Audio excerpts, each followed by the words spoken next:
have a look at this speech. Now, I'm saying it to... Chris, I think Darren's like walking around.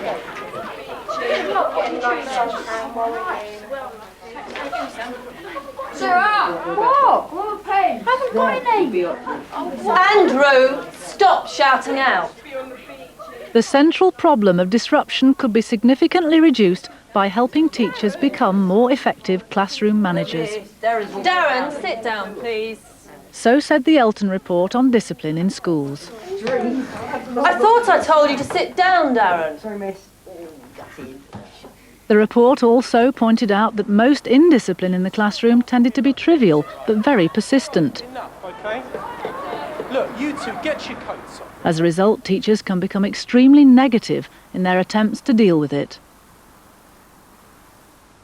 In the previous programme, we began to follow a group of teachers from Rains Park High School as they worked their way through a 6-week in-service course designed to help them be more positive and therefore more effective teachers. As well.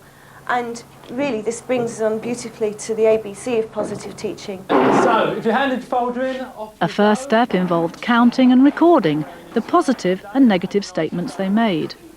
Thanks for helping me out with that earlier on. Well done, Chris. And learning to distinguish between statements concerning pupils' work and their social behaviour. Can you be quiet, please, when the register's called? How about that? Most of the course members were surprised to discover how rarely they praised social behaviour, although this was the very behaviour they wished to encourage. Catching pupils doing the right thing required a considerable amount of effort. Good, good. Steve? I think I was being positive all over the place, wasn't I? And like it was incredible because it was a completely different atmosphere, and they were all going around doing what they were meant to be doing. But it was a hell of a lot of hard work, and I sometimes found myself being positive and thinking, should I have really been positive there? Will they catch out in a minute? I'm just being positive all the time, or what? But they seem to lap it up, you know. So.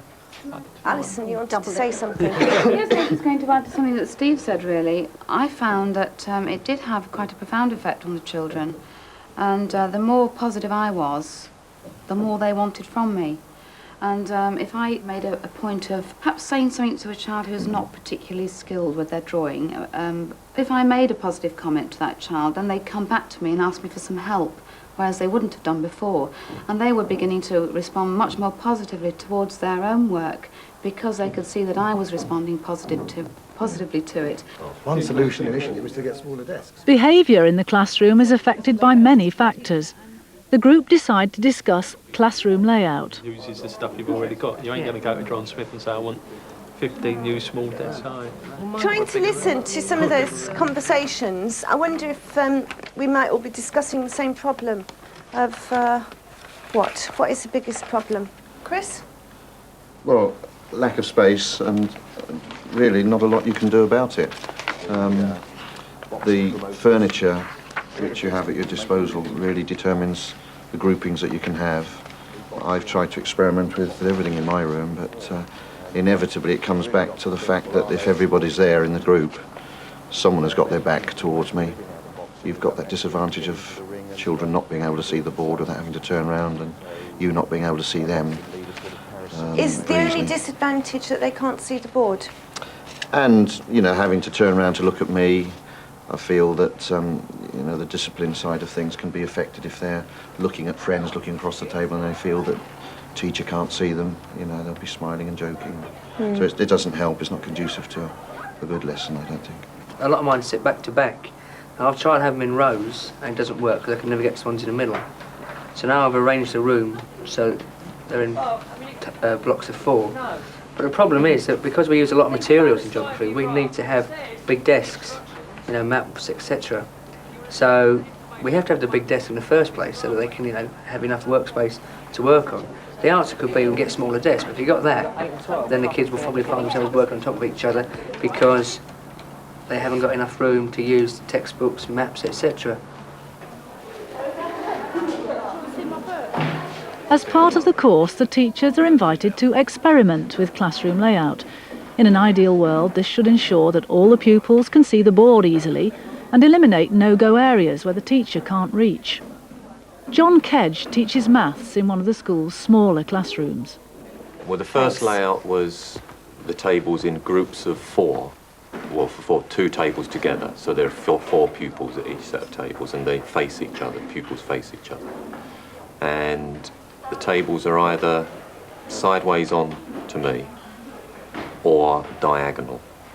So I haven't got any pupils with their back directly to me. The second layout was simply rows, with a little gap between each row, so I could get down each arm. That's good, Floyd.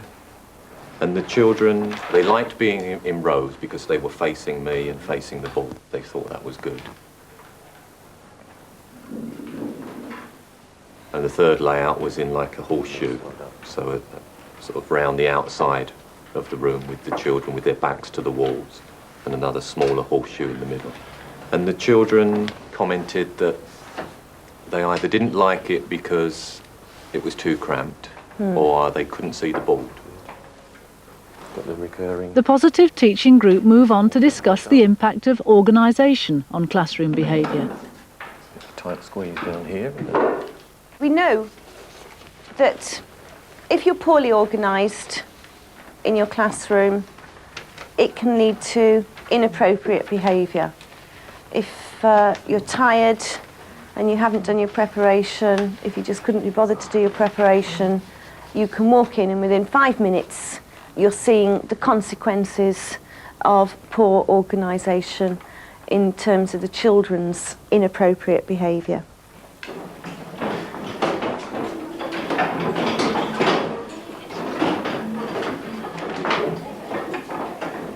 Lesson organisation has been said to boil down to 4 basic principles: getting them in, getting on with it, getting on with them, getting them out.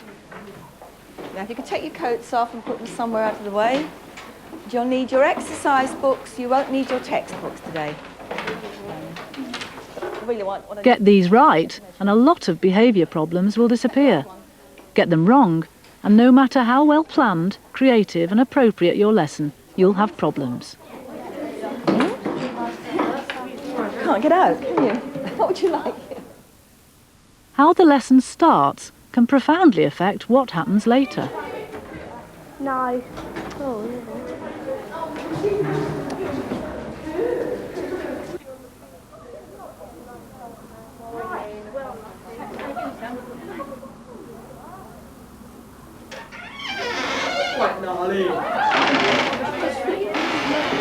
Come in quietly.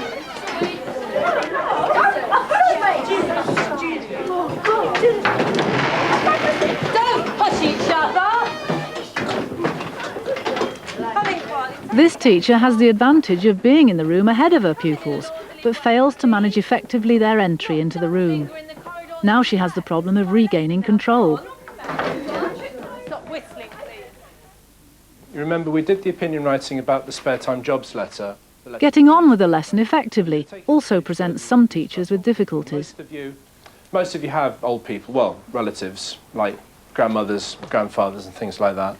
So Talking too much while failing to get the point across can quickly trigger restlessness and then misbehaviour. The poem, first of all, it deals with some of these things. You really need to look through the questions first of all, and there's some of them quite difficult, like D, what the word fungus suggests about the basement. And then basically we take it from there, and we'll finish up with a similar sort of piece of opinion writing to the...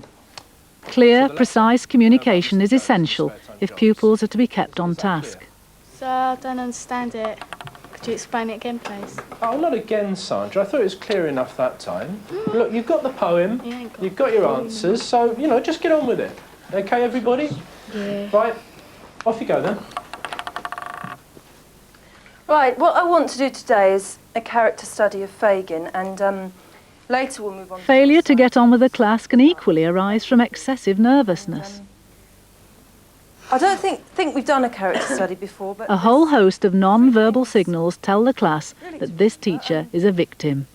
First thing is, if you could please, first of all, start off with the point about Fagin, and Some pupils will be curious to investigate how far she can be pushed. some of the text which proves the point that you've just made.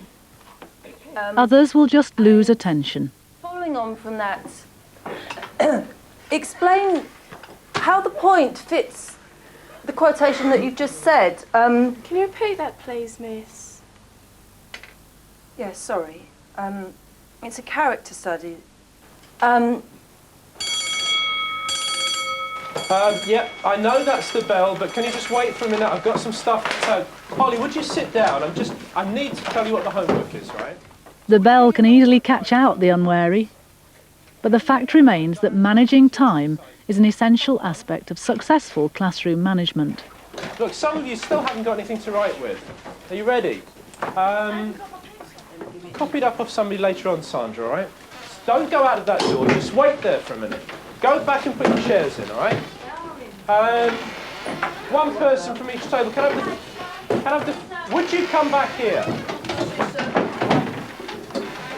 This is ridiculous.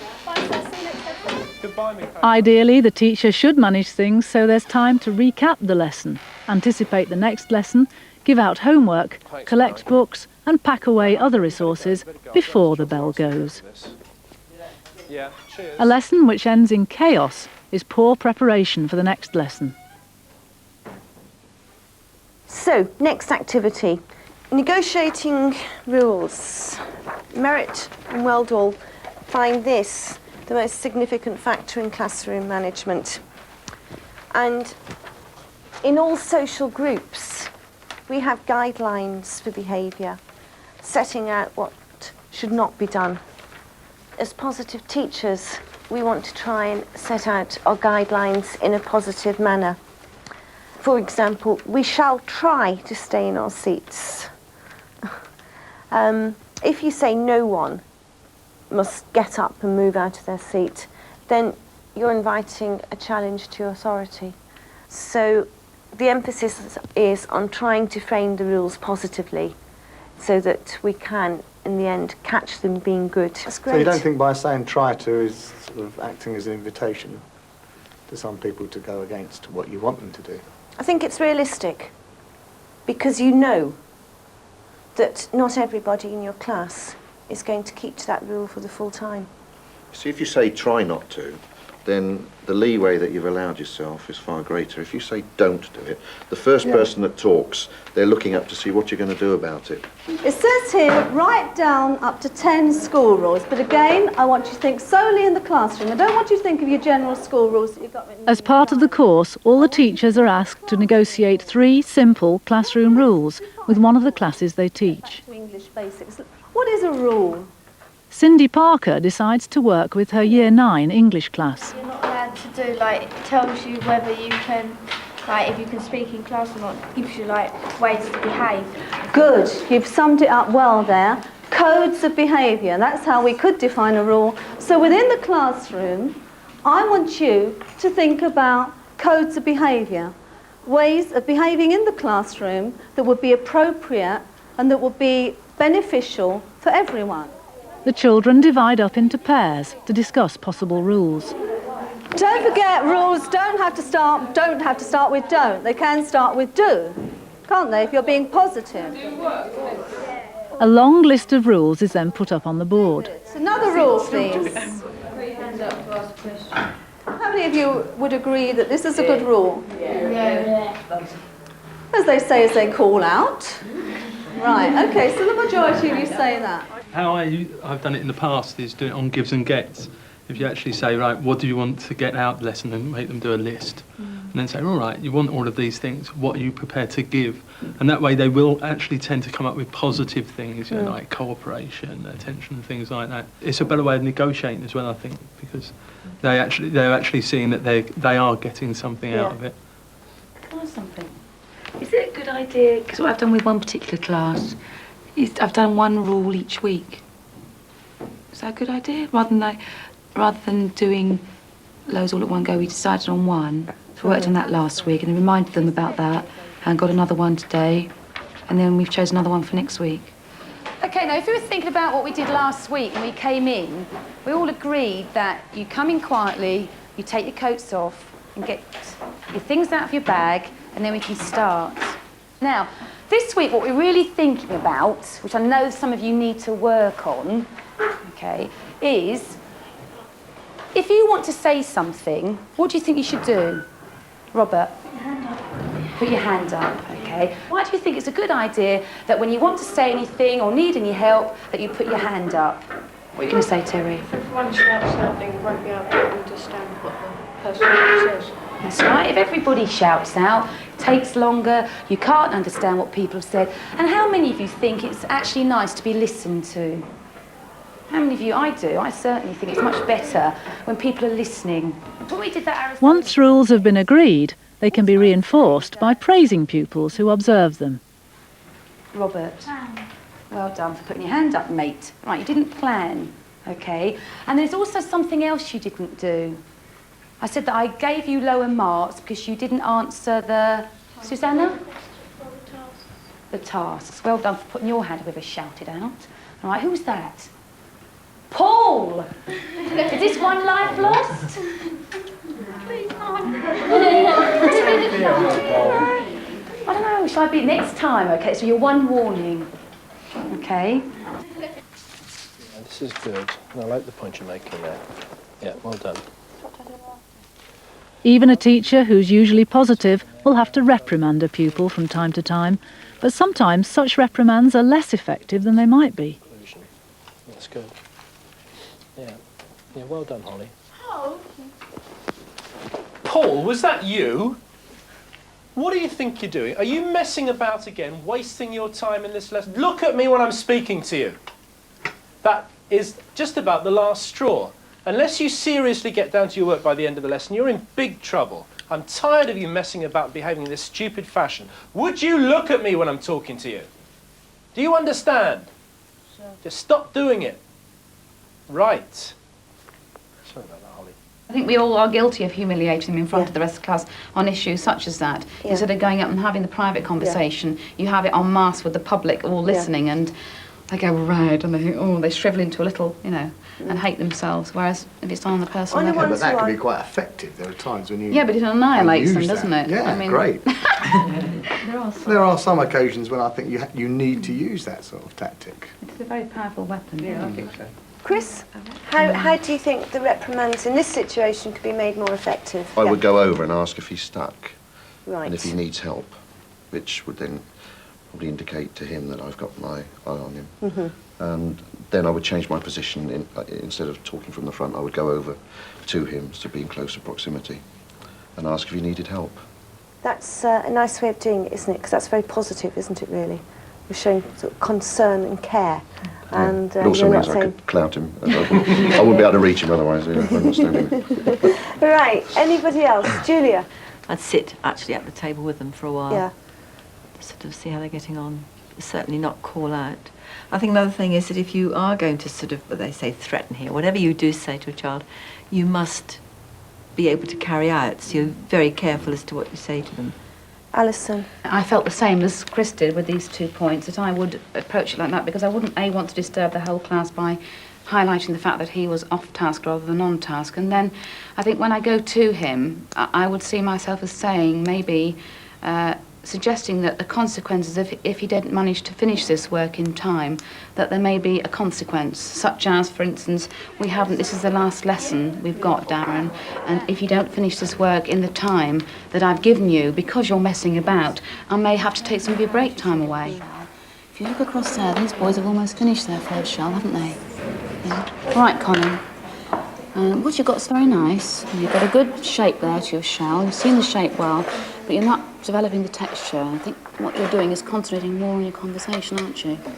Now, we've got about 15 minutes to the bell. I'd like to achieve this before the end of this lesson. And if we can't manage that, what does that mean? Break time's coming up and you'll probably loosen it, won't you? Hmm? I think it's important that the child knows, you tell the child, why you think the behaviour is inappropriate. Because otherwise that person can possibly go along thinking, well, I did something to upset him, but perhaps he was in a bad mood that day, I don't know what it was. The number of times that I walk around the school and find children who've been ejected from the classroom and I say, can you tell me why you're outside your classroom? And always the response is, I don't know. Now, I That's know pretty obvious. that's a wind-up, because when I question them a little bit more closely, they do know. But then some of them, I do actually have to take them through all their behaviour, up to the point when they were asked to leave. Paul. Okay, Sandra, all right. Paul, you're distracting people on that table by doing that sort of thing. You're stopping yourself from working, you're stopping yourself from progressing. It's against the rules that we've agreed, and I won't have you doing it. I'll check your work again at the end of the lesson. If you haven't done enough of it, you'll do it in your own time. Is this clear? Yes, sir. And get on with the work now. We got 8 and 12. Positive teaching argues that sometimes it's more effective to ignore trivial misbehaviour and instead to identify some good behaviour to praise. Give it to me. Siobhan! What's going on? You insist on sitting together as a 5. Now, there aren't 5 seats there.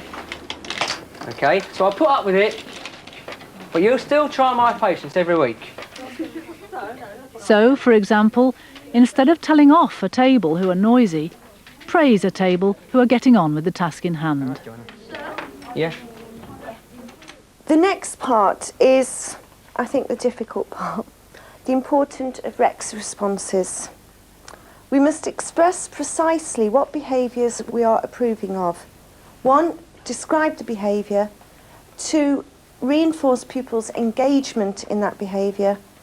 And 3, give this behaviour as an example to all. Now, if we're doing that in our positive comments, then we are perhaps increasing the possibility that these behaviours will be adopted by more and more pupils. We've been on 2 theatre trips in a very short space of time. Has anyone got an opinion on which they preferred? Miss, I like the second one because the first one was boring. I liked the second one because the first one wasn't as good and the second one was more interesting and had more action. Well done for remembering to put your hand up, and that's an interesting point of view, Darren. I like Good. the bit at the coal. Tina? At the police station. You like the bit at the police station? Well done for remembering the rule about putting your hand up, Tina. Good. I presume that those situations were staged anyway. They're role-playing, yeah. Right, so do you think the pupils themselves would actually care that they were going against rule number 2 or rule number 3? I mean, would it be used just as a reference point for the teacher to say, look, you're going against rule number 2, so the kids think, yeah, I am, yeah, okay, sorry, yeah, and then after she's gone, think, silly old woman. If the amount of praise for when the teacher catches them being good and following the rules is there, because children do like to be praised. There are kids in my group that if I threw out some praise, they'd shrink. They wouldn't want to be seen as doing well. Right. Or being labelled a boffin or whatever. So, I do find that a problem. But could you not go up and tell them privately again that where nobody else is going to listen, the peers aren't going to be involved in it, and you're telling them quite privately, and I think you might get a different response then. Some members of the group have difficulty with the idea that it can ever be right to ignore misbehaviour in the classroom. Bad behaviour should be dealt with without exception. It depends on the pupil. It's certain pupils that would be fine, it would work wonderfully, but other pupils, as soon as they step out of line, you've got to stamp on them because they will just make your life a misery. Yeah. So in that case, try and give them a different sort of attention. I mean, I wouldn't shout at them. I would go over and have a quiet word with them. Yeah, but if you ignored the trivia, perhaps you might be forced into a situation where you would have to shout at them. I mean, what point does it stop becoming trivial? But another way of actually stopping that happening might be to praise a group of people who are getting on with the work that you've asked them to do. So it's worth trying it that way, because you're then being positive, predominantly positive, and you haven't yet had to make recourse to a negative response. Right, okay, you don't have to make I've the still got negative. individuals in my mind who I know, I've taught them now for a few years, Yeah. who I know that even if I was still praising other pupils, they wouldn't listen to a word I was saying. If I had a group of children that were being naughty over here, and I decided, OK, I'm not going to say, you lot shut up over there. What I'm going to do is say, Sally, that's really good, and I'm going to hold it up. Look, everybody, this is what I'm trying to point out. This is what I wanted you to do. And because I've said, look, everybody, it stopped that behaviour.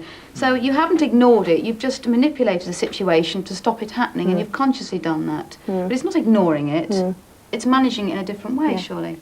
I do believe that you can ignore certain things without lowering standards. Some people seem to think that, you know, this idea of ignoring the trivial means that you are lowering standards completely, but I don't subscribe to that view. I realise that I have tended to be negative in the past in terms of the way I talk to children that would be misbehaving. I still find it difficult to come to terms with the idea of ignoring certain aspects of behaviour that I wouldn't put up with. And I don't know whether or not I could continue to do that. I still react in certain ways. If I see somebody behaving badly, I would tend to react straight away to try and stop that, rather than to walk across casually and have a quiet little word with them. I do feel that the constant praise and the overuse of praise is a difficult thing to get on with. It's not natural, and I think we all praise here. It's a happy school, and there are a lot of happy classes going on, and I think the kids are happy without this constant looking for a point to be able to praise. I don't like that. You need to be specific about praise.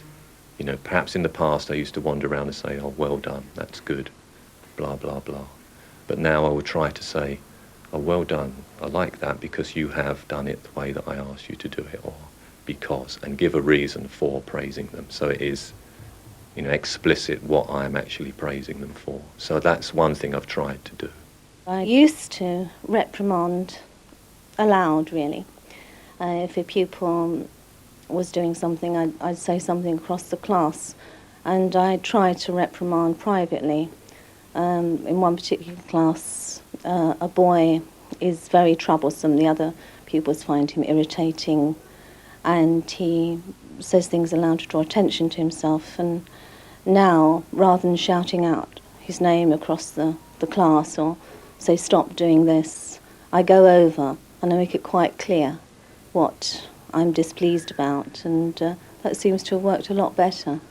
And when he does do something right, when he apologises and gets on with his work, I make a point of actually saying something positive, actually reinforcing that good behaviour, and I think he has improved.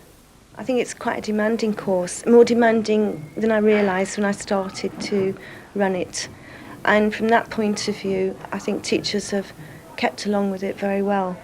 I've had my disappointments in some of the comments I've received during the course, but the level of debate has pleased me because it has shown that there is an interest and a commitment to improving children's effectiveness as learners. And I think that that commitment is something we can work on in the future.